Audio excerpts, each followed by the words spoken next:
Hi guys, இன்றைக்கி என்ன video பார்க்க போகிறோன்னா மட்டன் சுக்கா தான். அதுக்கு மேரினேட் பண்ணுறதுக்கான கொஞ்சம் மஞ்சத்தூள், கொஞ்சம் மிளகாத்தூள், கரம் மசாலா கொஞ்சம், வெறும் மிளகாத்தூள், தனி மிளகாத்தூள், அது கல் உப்பு சேர்த்துக்கோங்க. அப்போ தான் இன்னும் கொஞ்சம் டேஸ்ட் நல்லா கொடுக்கும். இஞ்சி பூண்டு பேஸ்ட் இதெல்லாம் நல்லா சேர்த்து மட்டன் கூட கலந்து நல்லா மேரினேட் பண்ணி ஒரு அரை மணி நேரத்துலேருந்து 3/4 மணி நேரம் நல்லா மேரினேட் விட்டுருங்க. குக்கர் சூடான பிறகு ஒரு கரண்டி எண்ணெய் விட்டுக்கோங்க.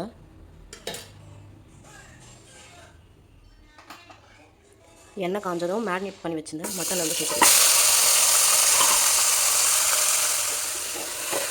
நல்லா அப்படி கலரி விட்டுக்கோங்க.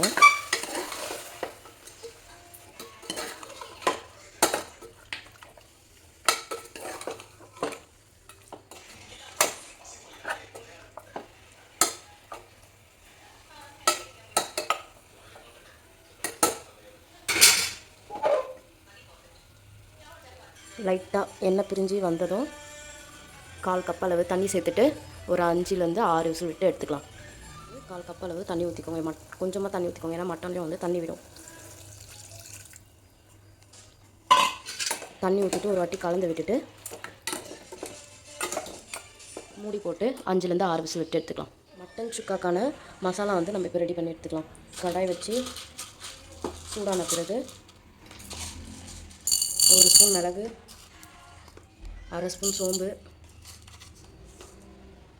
1 ஸ்பூன் சீரகம். மிளகு வந்து இன்னும் 1/2 ஸ்பூன் சேர்த்துக்கோங்க. 1.5 ஸ்பூன் சேர்த்துக்கோங்க. ட்ரை ரோஸ்ட் பண்ணி எடுத்துக்கோங்க. சிம்மில் வச்சு செய்யுங்க, தீய விட்டுறாதீங்க. இதை 1 ஸ்பூன் சேர்த்துக்கோங்க. இது எல்லாத்தையும் நல்லா ட்ரை ரோஸ்ட் பண்ணி எடுத்துக்கோங்க. கலர் மாறினதும் அதை ஆற வச்சுட்டு பவுடர் பண்ணி எடுத்துக்கலாம். காஞ்சதும் 2 கரண்டி எண்ணெய் விட்டுக்கலாம். சும்மா கொஞ்சோண்டு ஒரு பட்டை, ஒரு லவங்கம், அந்த ஒரு பிரியாணி மசாலா ஒன்று சேர்த்துக்கோங்க. ரொம்ப கம்மியாக சேர்த்துக்கோங்க, அதிகமாக சேர்த்துறாதீங்க. வெங்காயம் சேர்த்துக்கோங்க. வெங்காயம் நல்லா கோல்டன் ப்ரௌன் ஆகிற அளவுக்கு வதங்கட்டும்.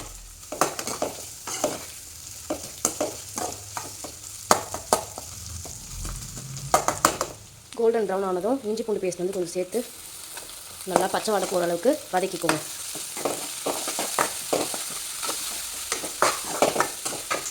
கொஞ்சம் சேர்த்துக்கிட்டு நல்லா அதையும் சேர்த்து நல்லா வதக்கிக்கோங்க.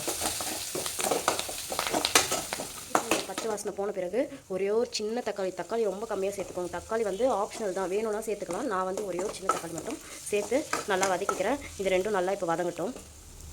வெங்காயம் தக்காளி நல்லா வதங்கினதும் வேக வச்ச மட்டனை அந்த தண்ணியோடவே நம்ம வந்து சேர்த்துக்கலாம்.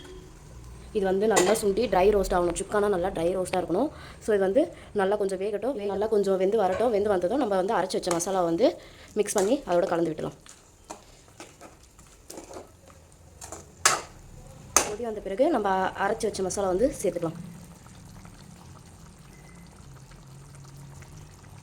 சேர்த்து நல்லா கலந்து விட்டுக்கோங்க.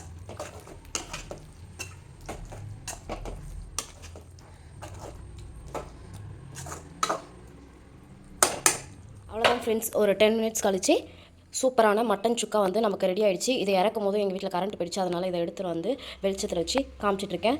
அப்படியே நம்ம வந்து இது மேலே கொத்தமல்லி இலையை மட்டும் தூவிட்டால் சூப்பரான மட்டன் சுக்கா ரெடி.